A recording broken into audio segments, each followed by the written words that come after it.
ओम शांति। 11/1/2026 प्रातः मुरली। ओम शांति। अव्यक्त बाप दादा मधुबन। संतुष्ट मनी बन विश्व में संतुष्टता की लाइट फैलाओ, संतुष्ट रहो और सबको संतुष्ट करो। आज का वरदान है कंबाइंड स्वरूप की स्मृति और पोजीशन के नशे द्वारा कल्प कल्प के अधिकारी भव। मैं और मेरा बाबा इस स्मृति में कंबाइंड रहो तथा यह श्रेष्ठ पोजीशन सदा स्मृति में रहे कि हम आज ब्राह्मण हैं, कल देवता बनेंगे। हम का मंत्र सदा याद रहे तो इस नशे और खुशी में पुरानी दुनिया सहज भूल जाएगी। सदा यही खुमारी रहेगी कि हम ही कल्प कल्प के अधिकारी आत्मा हैं। हम ही थे, हम ही हैं और हम ही कल्प कल्प होंगे। स्लोगन। स्वयं का स्वयं ही टीचर बनो तो सर्व कमजोरियां स्वतः समाप्त हो जाएगी। अव्यक्त इशारे इस व्यक्ति मास में बंधन मुक्त रह जीवन मुक्त स्थिति का अनुभव करो। वैसे बंधन किसी को भी अच्छा नहीं लगता है, लेकिन जब परवश हो जाते हो तो बंधन समाप्त हो जाते तो चेक करो कि परवश आत्मा है या स्वतंत्र है। जीवन मुक्ति का मंत्र तो अभी है, भविष्य में जीवन मुक्त और जीवन बंध का कॉन्ट्रास्ट नहीं होगा। इस समय के जीवन मुक्त का अनुभव श्रेष्ठ है। जीवन में है लेकिन मुक्त है, बंधन में नहीं। ओम शांति। आप सब इस मुरली के ज्ञान को तो बिल्कुल ही धारण कर रहे होंगे और मेरी ये सेवा आप सबको कैसा लगा तो ये प्लीज़ कमेंट बॉक्स में ज़रूर लिखिएगा, क्योंकि ये बाबा का सेवा है, ये परमात्मा का सेवा मुझे निमित्त बनाया तो मैं आप सब की सेवा कर रही हूँ और मुझे अच्छा लगता है सेवा करने में और मैं आगे भी करूँगी।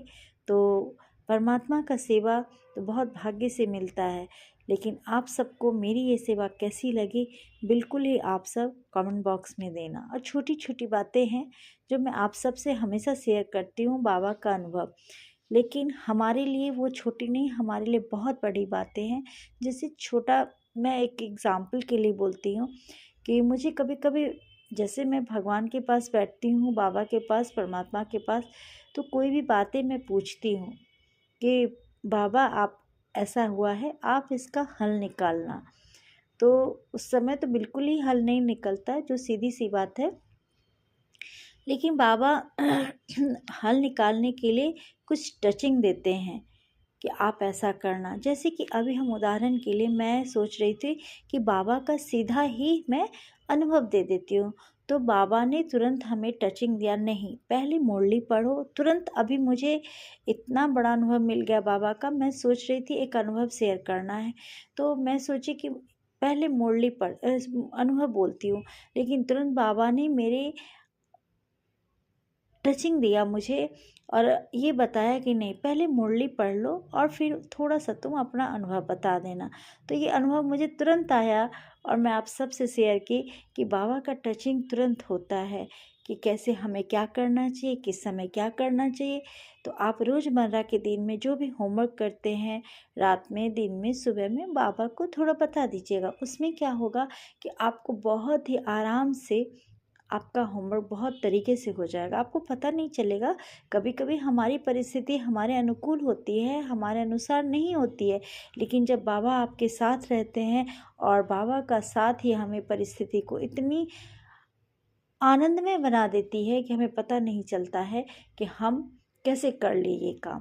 तो इसलिए बाबा को जब बोलिएगा तो आपको पक्का टचिंग होगा और वो टचिंग इतना अच्छा होता है और बहुत सरलता से हो जाता है। तो इसलिए मैं आप सबसे ये अनुभव भी शेयर करती हूँ कि बाबा के प्रति और भी आपका विश्वास बढ़ता जाए। वैसे तो आप खुद ही अपने विश्वास को बढ़ाए हैं परमात्मा के पास, बट मेरे अनुभव से मैं इसलिए शेयर और भी करती हूँ कि बाबा का ये सेवा बहुत ज़ोर शोर से चले, क्योंकि हम सब अगर छोटी छोटी योगदान भी अपने ब्राह्मण परिवार में दे रहे हैं तो ये बाबा परमात्मा का जो ज्ञान है ना घर घर पहुँचे और इस ज्ञान को सब समझे, धारण करे और हमारा जीवन, हम सबका जो जीवन है बहुत ही सुखमय बीते और वायुमंडल साफ हो, जो बहुत ज़रूरी है अभी हम लोग के लिए, और वो सृष्टि से संकल्प हम सब का जो भी बातें वो बनती जाए।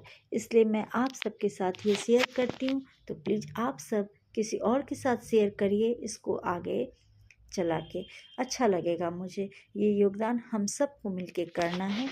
तो आप सब इसको सुनना। ओम शांति।